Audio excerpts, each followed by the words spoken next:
everyone. Welcome to another awesome day of FileMaker training. I'm Richard Carlton, creator of FMTrain.tv, where every day at this time slot, we are the #1 rated FileMaker daily live stream on the planet. We're very excited. They've got our Nielsen ratings. We are listed #1 for daily live streams. No one is even close to us in competition in that kind of capacity, right? Right, Eric? How many people daily live streams, right? I don't know. It's a huge number of them. We're just destroying them with our ratings, so we're very excited Amazing. about that. It is amazing. It's shocking. I want to welcome all of you. I am on duty back at the desk where I should be, and Margaret is having her birthday. She's off with her mom, and they are off exploring the galaxy or whatever they do. And so I'm stuck with 10 wild rescue cats and you folks. And I'm not entirely sure who's going to cause the most problems for me, but I am prepared for what brings us. So, yesterday on this TV show, yesterday on Battlestar Galactica, we were watching Eric discuss his new framework, or the framework from Proof+Geist. And what I was told is that, Eric did it really fast. He was awesome. He did it a little fast. We want him to do a 10-minute recap. And after the 10-minute recap, we want to discuss practical, like what the use cases are for this. And then after that, Eric can continue. Now, Eric, you don't have a hard stop from us. Now, if you suddenly have to leave or go somewhere, or you need like a bio break, I can fill in for you, but we will go until you are tired or you think it's done. Okay? Okay, sounds good. Cool. Yeah. Well, I will say, I don't know if I can redo everything in 10 minutes, but maybe we should if we could start by talking about it. I don't know if that would be better, unless you want to see something. You want to talk and then maybe wave your hands a little bit. And I've quit sharing my screen, so you can share yours if you want. So okay. I think we should talk just to frame it for a minute, because I think that would maybe help. And then if we want to go into some code, I would love to do some stuff. I know a lot of what we did yesterday was we built a web app from scratch. We built a brand new complete web app with full code, not low code like FileMaker. But we didn't really touch a lot of code because we used the tool that I showed off, and we used AI to do the rest of the work. So okay, let me ask. I'm going to ask my first question. Ahead. My first question: when you say a web app, a full web app, certain marketing people will call FileMaker or something a app. Everything's an app. What is an app from your? Is it we're talking about a website or? So I like to distinguish between website and web app. And when I talk to my acquaintances or people who are not in the industry, and they say, "What do you do for a living?" I tell them I build web apps, and they say, "What is a web app?" A web app is a website that also has buttons on it that when you click, they do things. Right? Okay, it's versus just a static website is like Wikipedia. You can maybe search it, but it's really just static. It's just HTML, very basic stuff. Yeah, but we're building apps where we want to perform actions. We want to log in. We want to read data, edit data. We want to see the status, play a game. I don't know, all those kinds of So features. It's interactive dynamic website is what I would have historically called that. Okay, so real quick, everyone, I'm going to bring up this diagram right here. So real quick, this is our general diagram that we talk about with people with FileMaker Pro in the office or wherever, and people out on the road with other computers and devices. So we're talking about another green line off of here to someone who's in a web browser, who's interacting with an HTML page, and that page is talking to FileMaker server back here and getting data, moving data out, right? Is that kind of? Yeah. Okay. And there's lots of reasons why you want to do that, right? Now some apps don't need some FileMaker solutions. If we can go with a more broader term, some of those don't need this feature, right? Just like not every FileMaker solution needs to be able to run on the iPad, right? Use case stop. So people say, okay, this is going to be a long day today, Eric, so just clear your schedule. I can already tell what's going to happen. So people say, oh, we want to have someone do a form, and they're not part of your company. They're not part of you're not a contractor. We want public facing form. Let's give them a web page. Let's give them WebDirect. Now, WebDirect will kind of do that. Claris doesn't want you to do that because they really don't consider that a public facing capability. But a lot of people do it that way, but there are big limitations, potentially performance limitations and browser compatibility issues that you can run into. So one of the things that comes up is Well, because if you think about WebDirect, whenever Claire says WebDirect works great, and there's like three asterisks behind it, ding, ding, ding. And if you read the footnotes, it says only compatible with this browser and this browser and this browser, and only the last couple versions of the browser because it's so hard to keep WebDirect working so well. Claris limits their support to like the last version or two of what Edge, Safari, Google Chrome. Well, Yeah. yeah, So I mean, there's a ton of different reasons why WebDirect is like every different option. If you need the thing where you need something in a browser, and maybe it's because it's public facing, maybe it's because it's you don't want to manage software installed on someone's computer. That's another big one. mhm. A lot of it is like I just want it's a lot of it's public facing or customer facing. Like maybe you still want to log in, but it's like they're customers, they're not employees. It's those types of situations. There's a lot of solutions out there. One option is maybe WebDirect. You know, in theory, there's they're working on Claris Studio. There's other tools out there. There's lots of things around there, and everything has its trade-offs. Even what I show you today is going to have its own pros and cons, right? Yeah. Um, So, but the biggest advantage to the way I showed yesterday and what we'll probably get into here is that you get the most control over that whole experience, right? The biggest reason why people complain about WebDirect is they can't control how the URL works in the bar. They can't control how the login experience is as well. They don't, there's a lot, and then there's the things where it just doesn't work as they expect. But you lose because there's that layer in between the web browser and the system that you don't control. You lose out on some stuff. And so what I want to show is how can we do like the professionals do it in the web world? How can we build a full web app without being too afraid to write some of the code? Like we use right. some of the tools that are out there that can actually write the HTML and the JavaScript and the like. If those are scary terms to you, my goal is to make them less scary. Which is awesome. Perfect. Right. Perfect. Yeah. Yeah, because people say FileMaker, oh, Claris used to say that it's low code. It can be low code if you don't have to do a lot with it, but it can also be pro Yeah. code, or would you call full Yeah. code? You call it full Full code? code, maybe. Yeah. Yeah, full code, pro code, full code. FileMaker really can do a lot. If it couldn't do a lot, we wouldn't be here on the live stream talking about it so Yeah. much. So, all Exactly. right. And the other thing is that people think I've heard this notion that like if you think that it's an either or, right? That I either need FileMaker and WebDirect and all that, or I got to go to a whole different database. I got to rebuild my system from scratch. And I'm here to tell you, no, you can have both. You Yeah, can you have a can have both. FileMaker server that still is your core backend for everything that you do. There's a lot of stuff you can do within FileMaker, but then you can build this web app off to the side that can reach into FileMaker to get some data, read some data, maybe write all kinds of stuff, run some scripts, whatever it needs to do, but it's still sitting in a browser where you get that level of control. So I think we've loosely framed it. So once again, I have this diagram that we normally talk about how FileMaker is talking to these clients, but really we're talking about another client that can interact with FileMaker server to collect data, show you data, allow you to edit the data, maybe you submit new data or edited data. The question I have is, are you running the FileMaker server and the web server on the same machine, or are you running two different machines? Two different Nope, machines? two different things. Okay. Yep.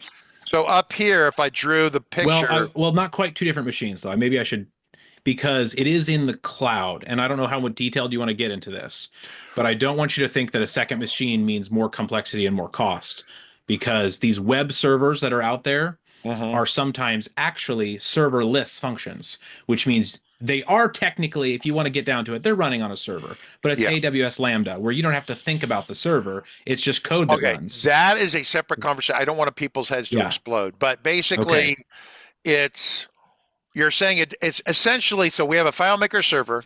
We have another server that's very inexpensive. In the case of RCC, we run a second EC2 server, but it's a micro server because a basic Nginx type website, right, or system, you don't need a lot of computer to run a basic web server. FileMaker server, you might want to put some dollars behind Yeah. a But beefier like the server. stuff that I'm showing you, I'm talking we could get away with free.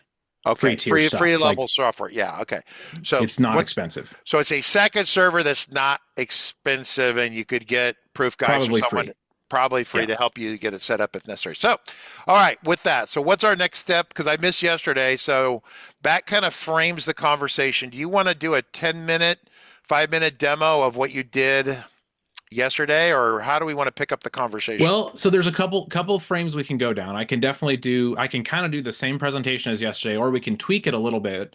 And I can also, in addition to building this web app, we can also talk about using all of these same tools and technologies and techniques to build web viewer apps, which allows us to get a lot of the benefit of web technologies like JavaScript inside of our FileMaker file. And that's a different use case, so I don't want to confuse them, but but if you can learn, my point is, if you can learn one of these, you can kind of do either pretty well. You can do either one. Okay, so if we get to the part where you turn the switch where you're going one way or the other way, I don't know if it's even a switch like that, where the targeted Not exactly, yeah, but we can go either way. The targeted output is into the web viewer. It's got to be a little different. I can't. Is it identical? And some of the benefits of it, I mean, so I don't know if we have. That's the way we want to go. I'll just tell you, that's the way we want to go because it'll add. Want to do web viewer?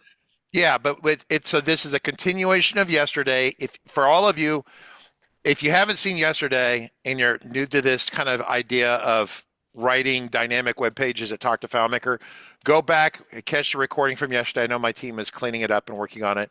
Then watch this video secondarily. Okay. Sure. All right. I'm going to stop sharing. So this is a terminal window. Okay. Don't be afraid of the terminal. Is anyone afraid of the terminal? There are some people here that are afraid of terminal. I will go out of my way to avoid it, but you know.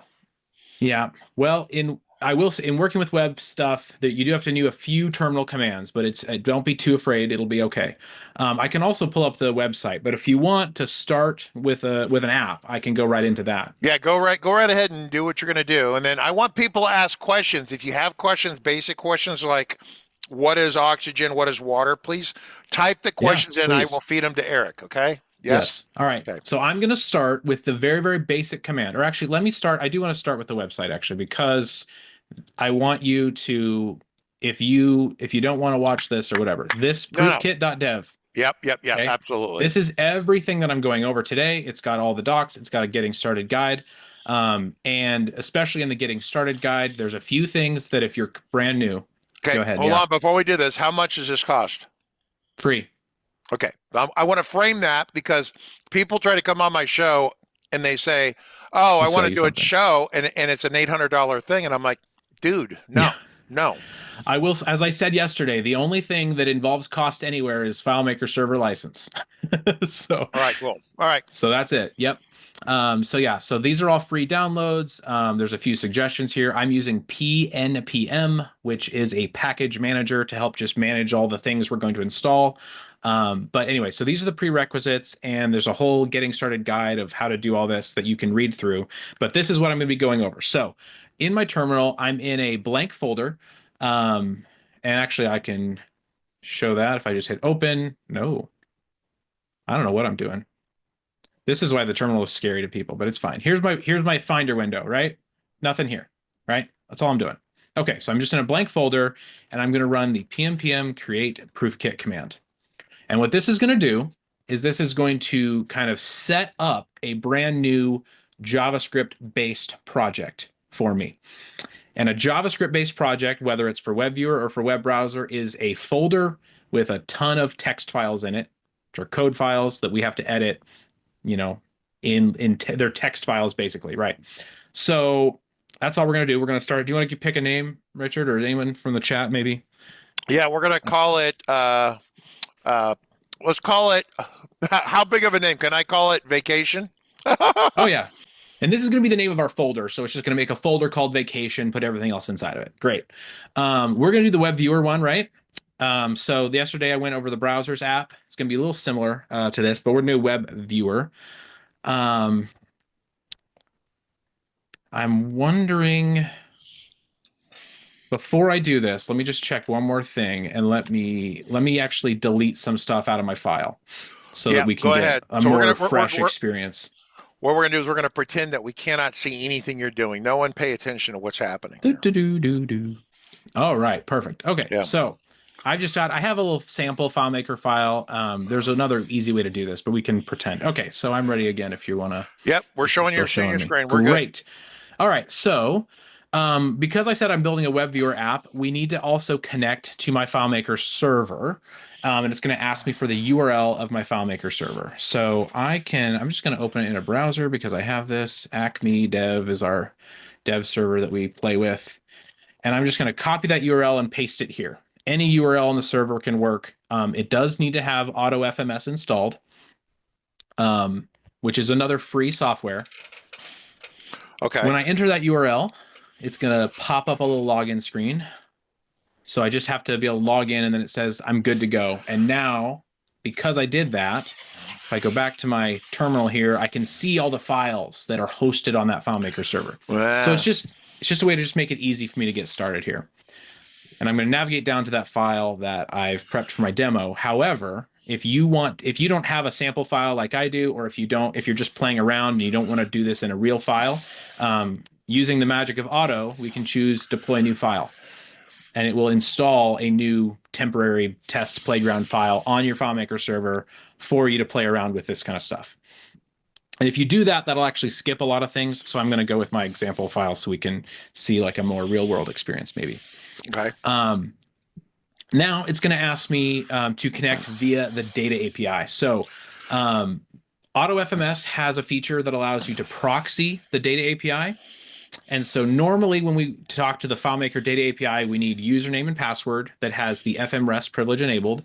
But then every 15 minutes, we have to get a new session token, and it's a bit complicated. Auto, one of the features of Auto is that it will simplify that, and we just use a single API key that is long-lived. And so that is so great. That is so great. Thank you for that. I did not know that you guys had that. Yes. Perfect. Thank you. Right. So because I'm connected to my auto server here at the beginning, it's already detected that I have a API key that I used before, so I can just reuse it, or I can make a new one, and I would just have to enter the FileMaker credentials that have the FMREST privilege enabled. And I'll explain a little bit why. You might think, do I really need this for web viewers? And I'll explain why we do that maybe a little bit later, but it is kind of helpful. And then we're going to ask for some layouts. We want to load, what layouts do we want to load in our FileMaker file? It's going to pick the ones that are prefixed with API up front, because these are layouts. If I show in my FileMaker file, they've just got fields on them, right? Because we need to be able to access the data via this layout. Okay. So this is my API customers layout. I'm just going to select that one, give it a friendly name. It'll auto suggest that one, and then it's going to finish doing all its magic. And then here we go. Oh, this is where we've got a problem. I must install the web viewer add-on in my FileMaker file to continue. In order for this magic to work, I have to restart FileMaker, because this CLI sneakily installed the add-on for me. You don't have to go anywhere to get this add-on. It's just going to be installed for you. But you do have to add it in your FileMaker file. So Foxtail demo. So okay. This is a bit of magic. I understand. Some people, I had some questions about this yesterday. They're like, where do you get this add-on from? It just shows up. Magic. Okay, real quick, let me help with this as we go. And whenever I do this, this is your big clue to take a drink or sneeze or something or whatever. There he goes. All right. So when we do an add-on install, everyone, one of the important parts about that is that it's like when you install some features and like plugins in FileMaker, frequently you have to quit FileMaker and reopen, then it can see those. So his app did the installation here on his screen here, and it's the bot. Is that the bottom one there? Is that what that is? That bottom one? Well, this is another one that I had, but we're going to add the web viewer one because we're doing web viewer stuff. Okay, let's do that. Yeah, absolutely. So I'm going to hit add add-on. I'm going to scroll to the bottom, and here I should see ProofKit web viewer. Okay. If I hadn't restart FileMaker, this wouldn't have showed up because I had deleted it in my little break. I found out about a bug in FileMaker earlier that I have to make sure that nothing else is selected. Otherwise, it will install the wrong one. Choose. Okay. Yeah, we've had problems with climbing up Claris about that. So that came up on a show a while back. Yeah. So. Oh, yeah. Yeah. I learned about that at Engage, and I was happy. Someone pointed that out to me. I was like, But here we go. So now I've got this installed. So I'm just going to go back into browse mode. So I make sure all that is saved. And then I will come back here and press enter to continue the installation. Okay, great. Now it's doing all its stuff. It's installing all the sub things. The dependencies, as they call it. These are like, it says like third-party libraries that get installed into your whole project, and then everything's done. And now we're done. Okay. So next steps we're going to change now. Before we were creating a project, now we're going to go inside the project. So we need to CD or change directory into that vacation project. Okay. Or open in our code editor, which is what I prefer. Okay. We're going to start the dev the dev instance and then run the proofkit command to make more changes. So The dev instance. the I don't know dev what I server, don't. sorry, I said that wrong. So we talked about web servers earlier, right? Yes, yes. Web code needs to run on a dev server always, even when you're working on it locally on your machine. And so the dev command will spin up a dev server that's running only on my computer so that I can work on the code live, basically. Okay, so you're spinning up. You're on a Mac right now, right? It looks like a Mac. Okay. Yep, it's a Mac. So you're running. So it's spinning up the Apache server on this computer. Is that what you're doing? Well, it's running via Node, right? Node is Okay. the JavaScript runtime. Okay. Okay. Yeah, so Node is the typical way to do that on Okay. servers for Sorry, JavaScript. Yeah. I've never done a Node project personally, so that Yeah, part would be new for me. Okay. gotcha. So let me zoom in here so we can see. Can everybody see this okay, or need to go one Yeah, further? it looks good. You guys can see that, right? I'm seeing it pretty good. Okay, so inside of here, this is remember I said at the beginning, I said we're going to create a folder with lots of code, with lots of text files in it, right? That's what this is. If I right click and say reveal in Finder, now I've got, here's my, this was my folder before, here's my folder, vacation, all these files. This is a JavaScript project, basically. Yep. And so this is where we are now. And I've opened up that folder inside of my code editor. So I get all these really great features. I got AI to help me out. I've got the whole folder structure, the project structure, and I can open up a terminal. And now the rest of my stuff I'm going to be doing inside of this terminal because it's already in this folder location. Everything is just a little easier to deal with. And we're going to run that dev command. Now, let's see. This is going to be a little, I guess I can try this. So this is spinning up a local host. I can command click on this to open it in a browser. And what I have here, this is a URL that's going to load the web app. And it does load. However, we're meant to put this inside of our web viewer, right? All right, a web viewer is a browser, right? Yep. So to do that, I'm going to go back to my code editor. I'm going to split my terminal because I've got another command that we're going to hope works. Launch FileMaker. So what this is going to do. Okay, you keep going. That's fine. Yeah, this is going to open up my FileMaker file to my web viewer layout that got installed via that add-on. It runs a script that puts me in the development server mode. And now I'm loading. If I go to layout mode, you'll see this is just a web viewer, right? It's got a few little bits in here, but it's basically loading that same URL just inside of my web viewer. Okay. Got it? Yeah. So far, so good? Yeah. Okay. And the great thing about that, I don't know if I don't have a lot of space on the screen size here, but I wonder if I can, I'm going to just close some things so I have more space. Too much going on. If I go, it says here that I can change this page by going to source routes index. So I'm going to go into source routes index. And I'm going to change live stream with Richard. Okay. And I hit save. And I should immediately see this change, but I don't. That's so sad. Really. Well, you don't have to do a refresh. Don't you have to tell it to do a refresh? It should not have to refresh. I am thinking something else is going on, but that is okay. Why don't you take a second to fix that? We're going to look at questions, everyone, questions. A lot of questions about this kind of stuff. I don't get to do this enough, and it's really hard to maintain a high level of skill when you don't do it every day. I will say the web viewer stuff is maybe a little bit less tested, but the concept is there. This is basic web debugging here. Okay. Like this isn't, so far we're not doing anything FileMaker specific. So here it is, live stream with Richard. But what I should be able to do is have it live update, which is why I was trying to show this. If I delete that now, maybe it's just not. What is going on? Use host, enter, H, enter. Restart the server. Yeah. Oh, and then so you're using Cursor as your text editor or your code editor? Yes. Cursor has got some AI features built in that make it a must-have for the modern web dev. Yeah, I'm not sure why the hot reloading isn't working. So yeah, normally you don't have to refresh. I'm not sure why it's not doing that now. Test here. I should be able to just save it and it auto loads.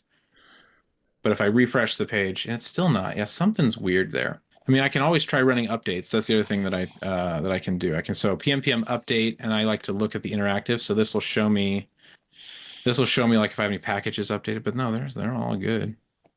Unless I look at latest. I suppose I could check my node version. I might be running. I always have to switch node versions when I work on so many stuff. Let's try use LTS 22. See if it's the node version. Long-term support 22. Okay, that I understood. That's right. Well, something just flashed over there. Did you do that, or it did that? Yeah, at least oh, there it goes. Yeah. Yeah. Yeah. Do it again. There we go. Give it, There it's working. there you go. So yeah, you're on a different. So Some of my node node is your version was node older. is basically the web server from our perspective, correct? Once again, Yes. I'm dumbing this back down, but yeah. Nope, that's exactly right. So this should now work in FileMaker too. If I reload it to kind of get the connection, and then I Okay. go back to my cursor. Mhm. Oops. Oh my goodness. Yeah, you can move the window to the right. There we go. Yeah. So make a New chain, text. Save. and then No. oh, There it there it goes. is. There it goes. So how this does is one it? of those cool things. Yeah. Yeah, no, I love that. The question is how does our client or our browser or our web viewer know that a change is made? Is that part of So Node that is a that feature. Yeah, that's a feature of the web server, right? So I will say this isn't necessarily how it works in production, right? But because we're in dev mode and we have the server and the browser on the same computer, they Mhm. can they have this little back door that they can be like, hey, you should it basically tells the browser to refresh for you, is what it's Okay. supposed to do. Okay, Yeah. but that's not really a production thing. That's a Correct. developer on the It's the okay. developer, and it's nice, right? Because normally Oh, in FileMaker we don't get to absolutely. look at layout mode and browse mode at the same time, right? But No, here we do. no. That's what this Yeah, is. So kind of cool. yeah. Anyway, All so right. this is a web viewer app, and um, a lot of what I showed yesterday, and probably what we'll get into, is it applies in both cases, right? There's a few different technologies under the hood to make this work, but the core concepts are going to be the same. I will say that if, for example, you need to use Web Direct for some reason, but you want a little bit better experiences. We have done projects where we build web viewer apps that Mhm. run in Web Direct, so that we still get like a more web native feeling interface to the data. But FileMaker handles your security, so we don't have to worry about authentication when we're doing web That's viewer apps nice. this way, Yeah. right? The data is in your FileMaker file directly, and there's no extra network calls. It also used to be that the data API used to be limited, rate limited, or Yeah. say, Yeah, data they limit. had Yeah. data limits on Yeah. it. But if you used it from within the FileMaker client, there was no limit. And Okay. so what we're actually going to be doing here in the next step is to read data from FileMaker and load it in here, but Okay. without hitting any network, which Okay, means it we can do work have offline. okay, Yeah. let me just ask a question. We've been doing a lot of this on the Mac. We're talking about stuff Mac related, but clearly you can do this on Windows. Alco 71 is asking about Windows equivalencies, right? So, um, Yeah, so a lot of this should run on Windows. I will say a lot in the web dev community or the JavaScript community, there is a lot of tooling that does tend to work better on Mac, which is why we use Mac. But it's not to say you can't use it on Windows. I just don't have any firsthand experience to say what's different about it necessarily. But it should work, in a okay. lot of ways. Yeah, That was that. There are questions coming in. Cora, the dinosaur, is asking us a question momentarily, but I can see her typing. I can't see her question yet, but yeah. yeah. Whenever people come on the show, we always ask them, "Hey, just as a reminder, half the audience is Windows, so Sure. is Cursor a cross-platform thing, or is that a Mac only thing, or I believe it's cross-platform. I'll double check that. I'm pretty sure it's cross-platform. Um, Cursor.com? Cursor, all downloads. Yep, it's got Uh, Windows. yeah, and I Linux figured it too. was. Yeah. Yeah. Okay. So Cool. Windows, Linux. Okay. Great. Yeah. I will say Cursor is, what am I doing here?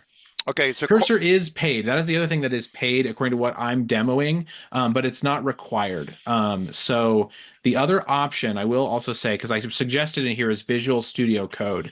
And Visual Studio Code is also, this is completely free. And they are introducing more AI features here as well. It's just that Cursor is a bit further ahead in that space. So for people like me, where I live in Cursor every single day. This is what I do day in, day out, and yeah. I use AI to help me build better software. And so it just makes sense to go through Cursor, right? But if you're just learning, or you don't want to spend the money for Cursor or whatever, like don't want that to be a limitation for you. So there is Sure. also Visual Studio Code, and it's going to look very similar to function very similarly. So So Cora's got a comment here, and this is once again, I know this is going slower and maybe different than you thought, Eric, but no, this good. is really common for the audience here. Cora says, okay, so I'm not afraid of the terminal for regular code, but I am with FileMaker. This is because I don't know what I can expect will work as a command issued from FileMaker. So she's talking about command lines Oh, like to issuing, have FileMaker issue a FileMaker, like to yeah, run a command from from FileMaker. FileMaker. As she says, I once tried to create an app that would call the camera on an Android device, and nothing I did would Ah, make it work. 3 weeks I spent on that before I gave up. I finally figured out that FileMaker Pro is not allowed to call some things. So the question is, how can I not waste weeks trying to figure out terminal commands? Question mark. Is there a guide or forum or something? Question mark. oh, gotcha. So, well, I will say to clarify maybe too that these terminal commands that I'm showing and that we're running, they're just for development. Once you ship this to production, no FileMaker doesn't need to run any of these commands, so that won't be an issue. If you are struggling to know like what commands are hard to do, I will also point you back to AI. AI is really good at writing terminal commands or say or ask it, what is the command I need to run to do this thing I want to do? If you ask a chatbot, an AI chatbot to do that, it is very good at telling you the right answer. That's one of the Okay, because it's which yeah, chatbot would you recommend? This. any of them in this case. I mean, a lot. So because it's going to change. So if you're watching this later, these answers can change. I will say that right now we're using Gemini 2.5 Pro as like the biggest model, and it's still probably I think that one's still experimental even at this stage. But Claude, ChatGPT, for a lot of that kind of stuff, it's really good. Where it gets more challenging and where it matters is when you ask it to do more complex things, then the model matters more. But for what's a terminal command I need, any of them can do that. That's kind Okay. of easy for them, I'd say. Okay. Claude, ChatGPT, anything. Yeah. Um, yeah. What was there? Does that answer that question? Anything else, or should we move on? What Yeah, do you no, want to do? I think that is that right there is probably its own live stream, and I'm not sure who would want to do that, but coming up and just asking, having AI help give you answers and to give you direction in terms of FileMaker, because I've seen AI as you ask questions of something and you say for FileMaker, and it gives you the answers relative to like a SQL system, right? Like tell me about Sure. Oh limitations yeah. of global fields or global variables, Oh, something like absolutely.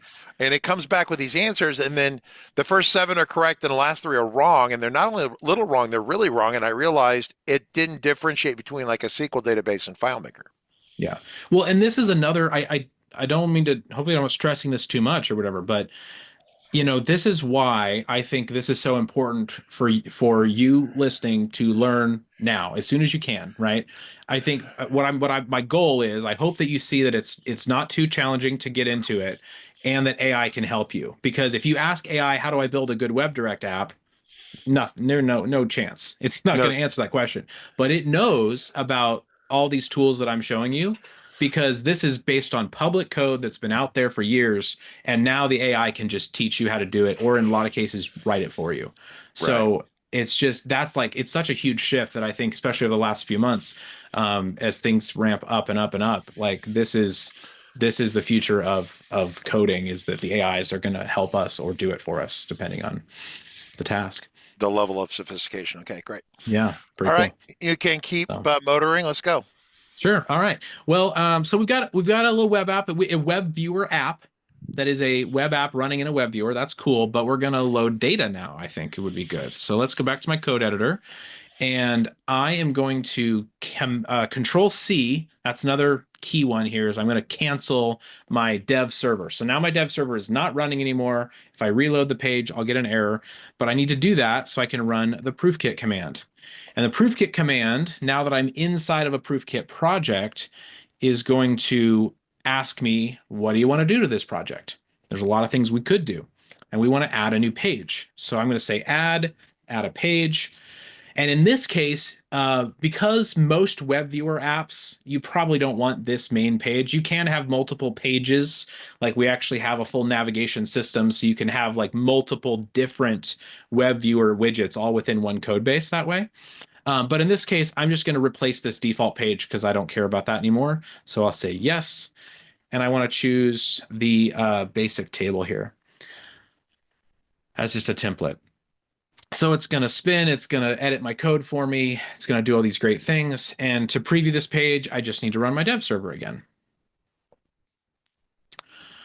And before I go too much further, I do also want to point out that this little button over here, the source control panel, if I just take a minute on this, because if you're jumping into this and you're learning this, this is going to be a key thing. I pointed out in the docs. I just want to view this little tree view here. This is showing me what has changed, what files have changed. And so as you're learning, and then you run a command and you're like, what did that command do? You can walk through here and you can see, let me go full screen on this a little bit. You can see like, okay, it changed my, it just made these, this is a file diff. So if you're trying to learn, what is this doing? It's a really great thing. And the other benefit is I can say, you know, add a basic table. I can add a little checkpoint here. This is called a commit. And I can save this. And now if I make a bunch of changes, I can see what I did since then. And if I mess everything up, I can undo, right? Across multiple files and all kinds of stuff. So this is just a powerful tool that I do want to point out, worthwhile learning if you're jumping into this. So anyway. No, this is great stuff. Yeah. This is great. Yeah. So let's go back to FileMaker, and it's already refreshed our page. This is pretty cool. This is, if I look back here, right? Here's my table. Here's my data.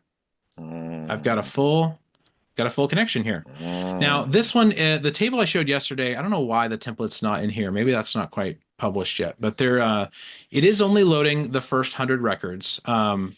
So we can work on how to change that for next time. But I get sorting from here of my 100 records pretty quickly. This is just a nice data table component. And what's nice about this is I can double click and I can edit.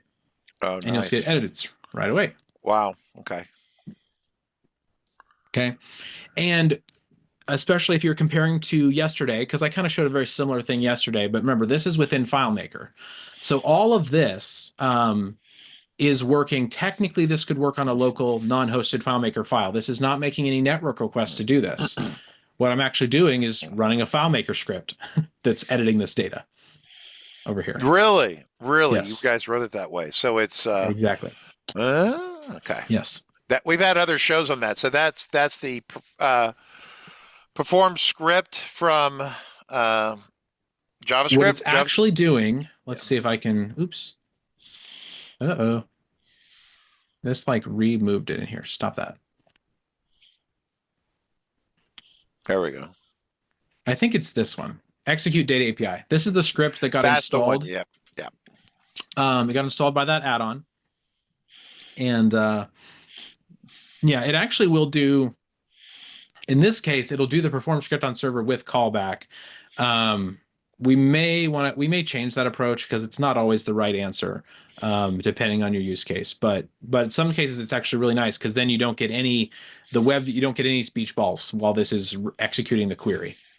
So we can go into the details. Oh, so back up. So the browser tells the FileMaker server, I want to do this edit, but it dumps it off from the script that we call to a PSOS, which runs in its own, we call fire and forget mode. Yeah. And so then we instantly get the browser to release, or over here, I'm trying to draw over here. We get instant editing over here. We get it to release. And then FileMaker server on its own kind of process is telling PSOS or the PSOS to do the edit for us. And eventually, okay, that's clever. I have done that within FileMaker to save, make things more performant. But I've never seen it with a dynamic web page, but that makes perfect sense. So, okay. Yeah. Well, and the cool thing is, this is why we were so excited. I think it was a couple versions ago that this execute FileMaker data API script step suddenly allows you to not just read data, but you can now change data. Yes. And so if I want, let's actually, maybe let's open this with the script debugger open, right? Mm-hmm. Sure. And let me just make a change. And what you'll see is this script happens. Mm-hmm. And let me just look at my script parameter. Okay. JSON format elements. Okay. There we go. This is the script that I'm calling. So it's got this little callback thing that's just kind of nice, but this is the data that this data basically I'm passing this directly to that execute data API script step. I'm saying I want, in this case, I want to read. I guess it could be doing multiple things depending on what it's doing. So in this case, it's reading. Oh, yes, actually, it has to do both. So it's looking up.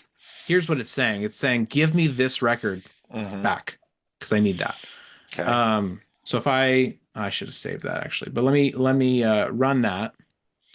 And then this is the on callback script. It was happened pretty fast. And this parameter came back. JSON format elements. And this said, here's that record. And really what I'm after here is this record ID because I have to edit by record ID. But that was that record. Monitor. And so then it'll call again. What did it do? Is this the same thing? This was a modification, so it must have skipped that step. And then it said modified, yes, okay. And it's telling the web viewer that it's sending, this is the script that sends it back into the web viewer.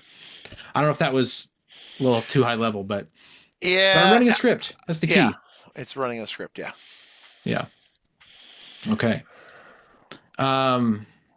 So yeah. So what? Do you have any other questions about this, or would you have any questions from you, Richard? So just a big picture here. Big picture.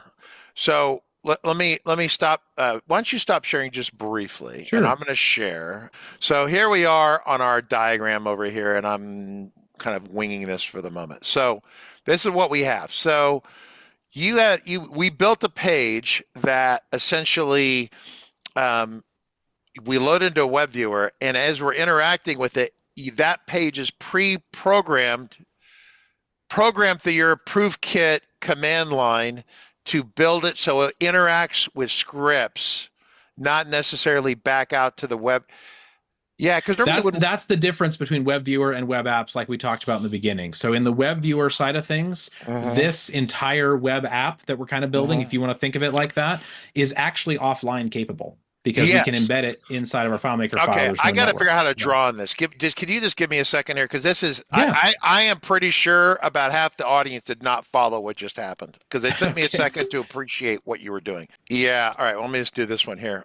There we go. There's my tools. Now I should be able to do stuff. All right, so normally he's running a process. We build an HTML page that sits up here as the user. I'm just going to say there's a user up here, and oh God, that's not that. Yeah, that's a person. It's a person. All right, so this is really bad. There we go. There's a person. Okay, they're interacting with this page. Normally, we interact with it via the browser, via the internet, back to a web server, which we're using Node. Okay, and it talks to FileMaker server. Instead, he built this page here, which actually loads directly onto even into Pro or on Pro or it could be Go or whatever. And this thing is actually instead of it interacting back like this, back this way, back this way, back this way, it's actually interacting between, I don't know if I could draw this, back to Pro and back to the machine. It almost circular, right? It's interacting with FileMaker via the execute script with an execute data API. Yeah, script step. Yeah. And so their proof kit tool can build it kind of conventionally, or if we build it this way, then it This is kind of okay. I'm really impressed. I was already excited when we were engaged because I knew that this had high levels of potential awesomeness in it. Well, I know we kind of teased whenever Todd's going to come on and talk about auto. Yes. If you've seen auto deploy, I don't know if I want to, as that a good example. That is an example of this type of app. Really? Okay. Right. And I can show auto deploy if you want. I mean, we're not really going to talk about the features of auto. But what's cool about that is now we were using web technologies. We're using JavaScript to build this really amazing interface in FileMaker, the types of interfaces that we could never build with just the standard layout tools. Right. And the file works offline if we want. The file can auto update itself. Yeah. Because it's just the web code that you need to update. And we do that with auto deploy. So it's a self-updating FileMaker file. It can actually check and you get a little notice inside in-app that says there's an update, click to refresh. and it just downloads the new version of the code, and you get new features. Right? Yeah. Those kinds of things are just is really really cool pattern for FileMaker apps. And then depending on your use case, you might even be able to run that in WebDirect because there are still some people, whether for security reasons or something, it's like, well, we've already got FileMaker approved in our IT system, so let's use WebDirect because it's approved, you know? Yeah. So There's a totally valid. No, you guys have some neat stuff. So there's a question here. So this is from David Angel. I'm gonna let David Angel. I'm gonna read his question. You answer it, but it's relevant to this diagram. Is a FileMaker runtime is a runtime client side that interacts only with database in the server? I don't think they mean you're not talking about FileMaker runtime like the deprecated thing. We're just talking about FileMaker Pro. So Pro or Correct. Go, and we have a web viewer. And they built code that goes into the web viewer that interacts with that client. It doesn't go back to the really the node server, the data API. It doesn't. Yeah, when I'm running, it does not go to the FileMaker server. Like what I'm showing, I mean, in dev mode, we are using a server for various reasons I can get into. But technically, when we're all done developing this, I can publish, I can export my web project, stick it into a FileMaker data field, into a giant HTML field, which is Mhm, how if you've built web viewer apps before, that's probably what you've done, is mhm. you've just put a bunch of HTML in the document, you know. And that's what this will do, and there's scripts that help you do it and all that. But that's what it does. And so it lives within the file, and it can work completely offline, non-hosted, or you can work it obviously hosted Okay, as well. so what people are trying to do, David has a follow-up question here. They're trying to understand big picture, like diagram picture here, of what ProofKit is. He asked, is Mm. ProofKit client side? ProofKit is a command line builder that builds for you. I'm trying to say this, so Eric, you help me here. This is you run it as a developer, and it gives birth to basically code that lives either in a web viewer in FileMaker, and it interacts directly with FileMaker. Let's just say Pro for the moment. The web viewer, it builds a web app that lives in a web viewer that interacts with the local copy of Pro. If that copy of Pro happens to be, if the database of Pro is using that you're leveraging happens to be back on FileMaker server, then it is FileMaker server, enabled per Right. se. But really, he's building a client side interaction, and the server's peripheral. Yes. That is the web view. So I'm practicing articulating this, Eric, so you can grade me or Well, help it's a me. tricky. It is a very tricky thing because actually, I think we have a bit of a naming issue with ProofKit, and I'm hoping to rectify that at some point. But ProofKit is itself. I want to, as much as if you think it's cool, I'm glad it's valuable, but it's actually not special at all. It's ProofKit is really just it puts together other tools for you, right?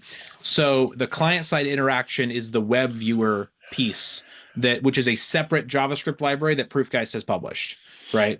And so for experienced web developers, you may not need ProofKit. You use the lower level package that we have out there, right? Or if you're building a web app, we use the FM data API library, which goes over AutoFMS, HTTP, like over the network, over the internet. You can do that method, right? And ProofKit is really for either new web developers or for experienced web devs that want to do it the proof way. It's going to help you assemble all those pieces. Okay, so Stu, this is Marsoc, so we call him Marsoc Stu. He's out of the Navy. He says, can I use proof? Once again, this is that same conference. They're trying to understand what ProofKit and what it does for them. Can Yeah, I use ProofKit to generate a web app? So let's just say that's a browser-based app that can be hosted on a web host that can interface with FileMaker database, question mark. absolutely. That Yes. was yesterday's demo. That That was was what yesterday. yesterday. Today, he used basically the same thing, but he turned a switch in there, and instead it built the web viewer version of that web. Because remember, the web viewer is a web browser. So all you have to do is Yeah, tweak things a little bit, um, exactly. and turn the switch in ProofKit. However, he earlier in the show today, he said there's more differences, and now I can see what the differences are. When they built it, If it's in the web viewer, they're telling it to interact directly with FileMaker and not to make network calls. If it talks to FileMaker, if FileMaker makes network calls back to its FileMaker server, fine, but that's on FileMaker, right? So there you can build an app that lives inside a web viewer, or build the exact same app that lives in a browser up here, totally up here, and that goes through the internet, which was what Stu's looking for, that talks to a web server, which he's using Node, and that Node is talking to DAPI, Data API, which is it's the XML gateway or the PHP gateway or all these things we've had over the years. DAPI is the current standard, and Claris is actually going to go from DAPI to OData, right? And so they keep, because technology keeps moving on. So yeah, Stu, both you and I missed yesterday. Margaret was here. Margaret's off on birthday duty. So this is really neat. So what are under the hood for those professional developers? I'm gonna let you pivot briefly on this. Just not spend too much time. But you said ProofKit simply makes it simple for people who don't do this all day every day to assemble the essential elements to build this. Under the hood, you already have some libraries. What are the libraries that are under the hood on here? If you want to just name them out loud or something. Yeah, so I mean, they're not really easy to say, I guess. I will say, I think they're on the Proof+Geist website. Maybe can I share real quick? I can show them. Proofgeist.com/tools, I think. Did I spell that right? So down here, ProofKit is one, and the advanced JavaScript tools. So we have, this is what I was talking about, is this FMDAPI library. Okay. And the web viewer library. Okay. So both of these, and they actually, this one works with this one. They're kind of interconnected, and then ProofKit kind of puts it all together for you. I would love to rename all of these. I hope one day I can do that. I can do ProofKit FMDAPI, ProofKit web viewer, ProofKit CLI, and just kind of, and then hopefully that'll help unify them, and we'll kind of have a single doc site. I'm very excited to one day maybe do that. But I thought you were going to call it Eric Kit, not ProofKit. Eric Kit. It's called ProofKit. It's already got a cool logo and everything. Yeah. So yeah. But these are the libraries, right? So like the magic of this library is that it will generate it'll know what fields are on your FileMaker layout, and you can get autocomplete in your database. So you never misspell a field name. And that's one of the hardest things about web development is those field names matter a lot, right? And then with the web viewer fetch, all this does is it takes the FMDAPI tools and converts it to, like you were talking about, FileMaker script calls locally instead of over the network, over the internet or whatever. Yeah. So as a reminder for all of you on this, Eric, can you go back to that database real quick? The one you were playing with. Yeah, your FileMaker databases. I'm just going to briefly. So go to layout mode for me real quick. Okay, so here's the deal with this. He has a web viewer here, but it's also, can you show the status toolbar in FileMaker across the top? I think so. I don't know. Command Control there we go. S. There you go. Okay, so when you start doing things in the FileMaker, people always ask me, why is FileMaker so great, or how is it great, or couldn't be, whatever it is. Why is it special? FileMaker abstracts all sorts of little areas where you get yourself in trouble. As soon as you start playing with external web technology that's not inside of FileMaker Pro, a lot of the niceties go away. And the niceties that we like are, it's hard for us to put a field in that we misspell into a script, et cetera, things like that. You can put spaces in names. You can put a lot of characters in names. And the internet, the browsers get real sensitive. It has to be very precise. So if you see over here, APIs. Yeah, so you see that name, that is an explicit name. Like in some of our databases, we have a folder that says, don't touch these or rename, or you're going to have your body parts chopped off, because you're saying, well, ProofKit should have a space between proof, because you're, a spelling Nazi or something like that. I have to put a space in there. You put a space in there, the whole thing breaks. One space can kill. People die in space on the space shuttle and stuff. If we had a Mars lander that blew up. Do you want to show it broken? I can break it by changing names. We can see what that does. You just change one. You have 5 seconds to be OCD and change something. Oh my goodness. Well, now I lost my layout. Change your layout name, because that's not. I want to put a layout number. The layout should be L1, whatever. I want to rename a field. Yeah, there should be a space in there. There we go. Last name. Yeah, absolutely. Yeah, let's name Yeah, because that's the way that's we really. better. Yeah, there we go. Okay, great. Now, and FileMaker's fine, right? Here you go. No FileMaker problem. would be totally fine, but external Look at tech what that. happened to my web viewer. Yes. So, But um, this is the magic, and I can show this too if you want. I showed keep a little bit of going. this Keep yesterday. going. Keep going. Yeah. So let's actually maybe we can show some AI. Would that be fun? Yeah, I let's don't do know if that this is too. gonna work. I don't know if it's gonna work, but we're gonna try it because I like AI. Okay, so I'm opening up my AI panel here. I'm Hmm. gonna switch this to Claude in this case. Why is there no data loading in my table? This is my favorite part because ProofKit includes some special AI prompts that kind of tell it about FileMaker. Okay. And so, well, let's see, it may not. Oh, I was able to find it. And so here it found, hey, I noticed you're using FileMaker. Let me learn about what I need to do with FileMaker. Oh, it looks like we've got that. So let me generate this command. This is the type gen command that will go in and check, hey, what was that field? What is the field name on that layout? So it runs the command, it regenerates the types. And this allows the AI to now see an error in the code base because it will see that the name of the field changed. You know, this eventually. Here's my problem, Eric, and it's not nothing to you. Are a fantastic guy.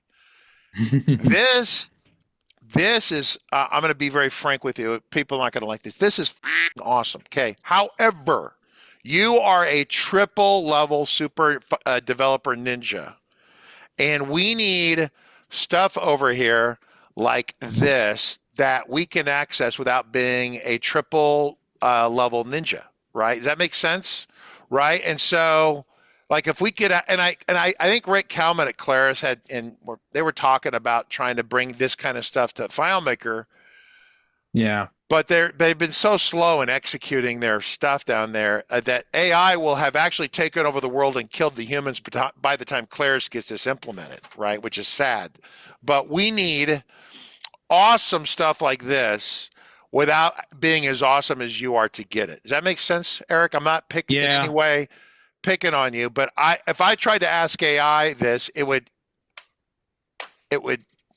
I wouldn't even get close to a good answer. All So right. So this is where I remember the web viewers in beta. I must not have the latest version of my code here, but now see, I've got an error, right? And this right here, this is the inline suggestion. This is also AI. So it's telling me here, hey, this is wrong. It's like it knows that this is the wrong field now, right? And so I can just hit tab and to accept the corrected thing, and I hit save yeah, the this file is and we're all awesome. good. I Yeah. love this. This is fantastic. But we can't, you're not like Pocket Eric. That would be a new AI, right? Pocket Eric. You just put Eric in your Right. pocket, take him wherever he goes. Whenever you get stuck, hey, what's Cursor doing? We hit Pocket Eric and it helps us because, Yeah. yeah, this is what we need in FileMaker. And Claire's played with this a little bit at the keynote for those of you who missed DEF CON. And this is what I wanted to show because again, once we're in this world of we're writing web code, we can do Yeah, this, which yeah. is so cool. I think because this is ready today. This is going out the door Yeah. today. Claris is Yeah. think We've hype. been using this for years. Yeah. I mean, maybe Well, not AI, but at least the TypeScript stuff. Yeah. I yeah. mean, Eric and these guys are and Proof Ernest Code, Todd guys, this crew over at Proof Guys, really great company. I like them. I They like built them some too. really well. It's bad. It's always good to like your employer, right? So, um, and everyone has all these consultants have their different shtick, but you guys have definitely got the deepest into the pool. The trick is that we need Claris to take kind of this sort of thing and internalize it within the product so we can have access to this without because here's the thing if I install Cursor then I have to figure out what library to use and you knew to use Claude version 3.8.1 Victor 5 and I Well, would and that's just because they have an auto feature. I mean, I'm on latest version. I've even got I'm on like the bleeding edge of Cursor too. Someone told me today, I don't know if you've heard this one before. If you're not on the edge, you're taking up too much room. yeah that's I and love that. I've been there where you're on the edge. The problem is getting business people to write checks for the edge. Sure. Yeah. They generally don't like to do that Sure. unless you Sure. have startup funding capital, but I would be a multi-millionaire billionaire if everything that I thought was exciting that eventually would become like mobile devices and iPads. we had iPads and FileMaker Go for 5 years before businesses really started to adopt it. And I couldn't figure out what was wrong with people. And it's because the business people who are not technical could not understand how the iPad would fit within their business. And now it's the exact same conversation. They're trying to figure out how the AI fits within their business. And there's people who demo it, and Eric demos it, but how does a normal human get cursor to go and ask it relevant FileMaker questions? Or how do we open FileMaker up and have... Not with FileMaker, yeah. Yeah, Mm-hmm. and that's the problem. Now, Todd has some other stuff on this. I don't know if he's going to show it. He has some demos that he's built, like an AI, FileMaker specific AI tool. Maybe I shouldn't say that. I don't know. But I know that it wouldn't he's demoed surprise me. that. I know it wouldn't surprise me. And then Yeah. Claris And Claris has two internally, but it's not production, like you said. So I mean, everyone's working on it, you know. All right. Anyone else? Stu's typing, other people typing. Joel Schulman, hi. In the web browser, can you rearrange the column order as well? Yeah, you can do anything you want. Yeah, and here's what's great, right? Is I can just tell AI to do that, right? Hey, remove the gender column and put the address first. Whatever you know, you can just, if you don't know, I mean, I could show you how to do it in code, but why bother when the AI can just do it for me? You know, and it takes a second sometimes. Sometimes the AI is slower if you know how to do it, but if you don't know how to do it, there you go. It moved it around, and it lets me check my change and all that. There you go. I don't know if it didn't save just yet. There's my auto reloading thing. You know, that's the problem with people like you who are really good. You make other people around you look bad. I'm sorry. Just by being on the same planet as they are. So. Well, I thought it was on Mars. You said I was on a different planet, though, right? No, that's right. I was on the sun. Margaret's. That's true. If you have a very sophisticated layout, like a Nick Hunter layout, everyone, the AI probably won't know what the hell to do with that. But if you had a layout that followed a basic format like this and a basic data entry with a basic navigation, you should be able to verbally tell FileMaker to do absolutely everything. And I should have this in my hot little hands yesterday. I'm just living in the web world. I'm happy over here. I know you're living in the web world. You're missing out. You're missing my point then, because I'm saying you can have it if you use ProofKit to learn web dev. There you go. Use ProofKit and solve all the world's problems. Yeah. Okay? All right. This is what we need to have. And I think you could, so those of you who want to build a web AI-based tech, this is awesome. We need to do more of this. Eric, I know that you have a day job and you don't have time to come and show us this. I would love to have a project where we did this step by step, even if it was a separate sideline thing. And, even if we charge people a couple bucks to do it, having you come in and we spend, every day for an hour building it to pieces ourselves. So we'd all do it together. We did that with JavaScript with Leland Long. I don't know, 18 months, 24 months ago. That was really a good thing. And because when people were done, they could actually make progress on their JavaScript skills and things like that. So anyway, just something to think about. Eric, you've done a fantastic job. So this is, if you want to go, it's ProofKit. Do a search for dev. PROFKIT.dev. Dev. Yep, that's right. This is good stuff. Do we have any other questions? You can just drag it as well. This is what Joel was asking about, that column reverse thing, right? So. Oh, to drag the columns around. Oh, yeah. Actually, that's a feature of the table component we're using. I don't think I had it enabled, but you can just say, rearrange columns, and then the users can save. Each user can have a different column layout. All that's just built into the component for sure. I'm going to call it a Friday right here. Eric, it's been an absolute pleasure, and I'll report to the powers that be that you've been an awesome presenter. All right, everyone, have a good day. Appreciate it. We'll see you Monday.